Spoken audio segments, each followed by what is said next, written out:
Sir, Vilavancode கள நிலவரம் எப்படி?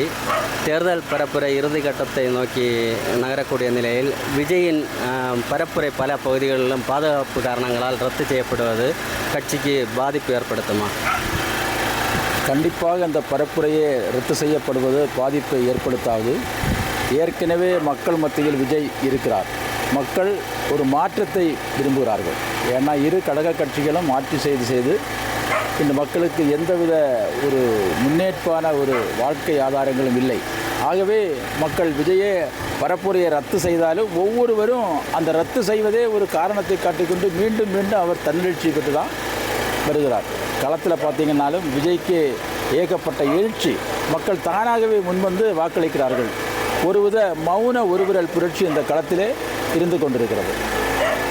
அதாவது திமுக கூட்டணி கட்சிகள் 8000 ரூபாய் மாதிரி கூப்பன் வாக்காளர்களுக்கு விநியோகம் செய்வது தேர்தல் காலத்தில் எந்த மாதிரியான ஒரு பாதிப்பு ஏற்படுத்தும், அல்லது பாதிப்பு ஏற்படுத்தாதா? அதை பற்றி உங்கள் கருத்து என்ன? ஒரு பொழுதும் பாதிப்பை அது ஏற்படுத்தாது. ஏன்னா ஆல்ரெடி திமுக அரசு ஒரு 5000 ரூபாய் எல்லாருக்குமே அறிவித்தாங்க. அப்போது கூட மக்கள் என்ன சொன்னாங்கன்னா, விஜய் வந்ததுனால தான் இந்த 5000 ரூபாய் இப்போ போட்டிருக்காங்க அப்படிங்கிறாங்க. அதனால் 8000 எல்லாம் இதுக்கு மேலும் அறிவித்தாலும் மக்கள் மாற்றத்தையே விரும்புகிறார்கள். கள நிலவரம் அதைத்தான் காட்டுது. எதையுமே திமுக கொடுக்குறதையே ஒன்றுமே நம்பலை. விஜய் பாரதிய ஜனதாவிற்கும் ஒரு மாற்றான சக்தி தான், அதை எதிர்க்கிறாருங்கிறதையே மக்கள் கள நிலவரத்தில் சொல்கிறாங்க. அதனால் ஆதரிக்கிறாங்க.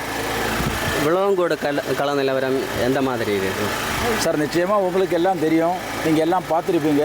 விளவங்கோடு கள நிலவரம் என்பது இன்றைக்கு தமிழக வெற்றி கழகத்தினுடைய கையில் தான், நம்ம கை தான் ஓங்கி இருக்குது. டே பை டே அது ஸ்டெப்பாக அது கிரியேட் ஆகிட்டே இருக்குது. உண்மையிலே எங்கே பார்த்தாலும் மக்கள் எழுச்சி.